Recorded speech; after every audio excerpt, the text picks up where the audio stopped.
What's up, guys? Barry Game here, back with some more Idle Heroes, and today, well, we're going to be talking about some stuff on Reddit that I've been perusing the past couple of days. I've been talking in a couple different threads, and it seems to be something that has come up multiple times over the past couple weeks in the Reddit community. So I want to make sure you guys understood, especially if you're a newer player. No, this is not some type of bug. Yes, this is something that's actually legit, but it really is only noticeable, like the big noticeable, when we're talking about like whale accounts and things like that. But even on your normal accounts, you might notice the same thing. So hopefully you guys enjoy this one. Let's jump right into it. Let's talk about the Reddit post right now.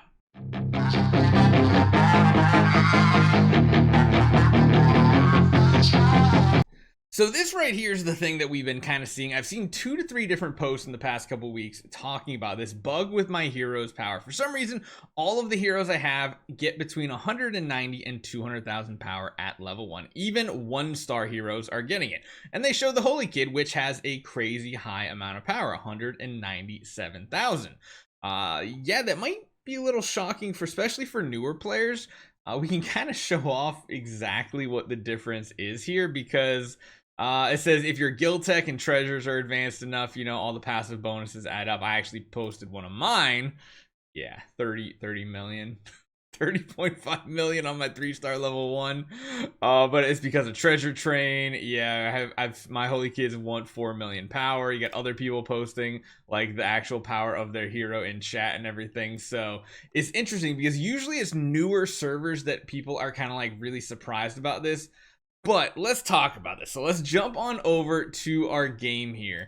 And one thing we can do, we can actually show you the difference here. So if we go to like one of our really bare bones servers, like server 1 is just a server we jump on occasionally to look at events and stuff like that. If you do take a look at like a 3-star hero, even a level 5, this is what looks normal when you start a brand new game. You see an extremely low power level, next to nothing. Even at level 5, heck, you can even level this hero up to 30, and it's still only going to get up to 1600 power. But what you really don't notice is that even when we jump over to our free-to-play account, which again is a pure free-to-play account, I haven't even logged in today to do any of our stuff yet, but if we do the same thing and we took a look at their 3-star heroes and just maybe we have a Holy Kid, we do. It's a sizable amount of power. I mean, and again, this is a pure free-to-play account for a 1.5 years old and not even playing optimally or even every single day necessarily, almost up to 900,000 power. But again, it really comes down to mainly 3 different places that your power is coming from on these heroes. Because I'll even show you what's the lowest we have. Do we even have a Holy Kid right now? I might have already deleted. Nope, we do. Yeah, 30,500,000 power.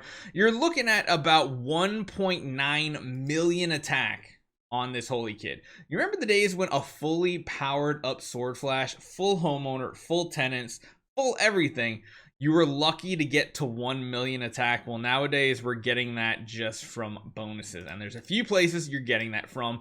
The big thing is fixed stats nowadays. So you're getting stats from a lot of different places. One of them is, of course, all your star spawn are giving a certain amount of fixed HP and fixed attack. The percentage bonuses do matter. So like if we take a look, for example, at the Abyss one, the percent attack does get added up, but the percent attack is based on all your other stats, not your fixed stats. Anytime you see a percent bonus in the game, they are additive with each other, whereas fixed attacks, again, they're added together, but then there's some things that multiply fixed attack, but it is not these percentage-based things. They're mainly your awakened copy on your hero. So essentially what a lot of people don't understand is if you take a look at your Awakened hero and you take the attack stat or the HP stat, whichever one of them, these are basically a multiplier on the fixed stats that you have on this hero. The fixed stats actually get multiplied, and that's pretty insane. The second place you can get this at is a place that doesn't have a ton, but you'll notice the equipment gallery and I think the artifact gallery, they have percentage-based bonuses. Again, those aren't just additive with each other, so adding an additional 10% attack isn't really that big when you're already sending it at like 100 to 200% attack. It's a very small boost. But the other 2 galleries, the Avatar one is another place that gives all your heroes fixed HP and fixed attack, as well as your skin gallery. So again, we're getting 129,000 from here and 62,000 from here. That's pretty big. That's, I mean, it's almost what, it's close to 200,000 attack by itself. If you compare that to some other things that you're getting, actually I don't think there's a way to see your total star spawn bonuses. I wish there was. But when you do that in combination with star spawn, that's where it really adds up. And star spawn's the thing where the longer you're playing the game, the stronger they're going to be just naturally. Even if you don't rank very high, you're going to slowly be able to upgrade these guys to higher and higher levels and get some really good bonuses when you get these star energy integration versions, which are just really, really good. The eggs are important to have, and hatching them constantly is very important because you're going to need a ton of those what are they called here? Star spawn cores. There we go. And then once you finally finish out, because if you'll notice, we need a few more of these here, and then we have one more that needs to be leveled up past star spawn core 1s and then 2s. We can start converting them, because then you can also do these awakenings, which, yeah, it's pretty crazy how this actually works out, getting even more multipliers on your damage numbers. But again, fixed attack and fixed HP is the really big one nowadays, more so than anything percent based.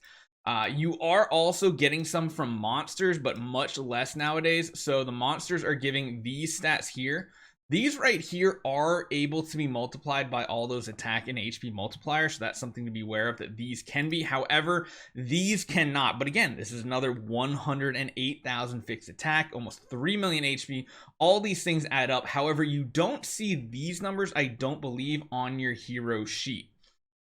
These are only applied in combat, where you can't actually view and see how those are changed. Now, the last place, of course, Treasure Train. This is the one that we've been highlighting and showing a ton of lately. We got to upgrade some more stuff here, get more power. This has quickly become one of the biggest power boosts to your entire account, and it's just absolutely insane. We're giving ourselves 1.6 million fixed attack, which then gets multiplied by your awakened copy, which is why even having a strong B copy on your hero is so big. The difference of a C copy and a B plus copy, absolutely huge when we're talking about your attack stat on specific heroes. And of course, we got an additional 157 million fixed HP. That's not even including additional percent bonuses, which again aren't really that important per se. And then all these other secondary bonuses that come in different game modes. Like right here, we have additional attack, armor, holy damage, armor break, precision. A lot of these things add up really fast. But again, the fixed stats are the most important, because the awakened stats are one of the most important things possible. Now, if I can find someone that has, this could be a really good example here. So let's just take, for example, these copies here. We have, what's one of the lowest ones? We have an E copy here, an E plus copy, 33 million power. And that's because we have this very low E roll. However, if we scroll over here and go over to the B copy, it is higher. Why? Because we're having a bigger multiplier. And you can see the attack value difference between these copies.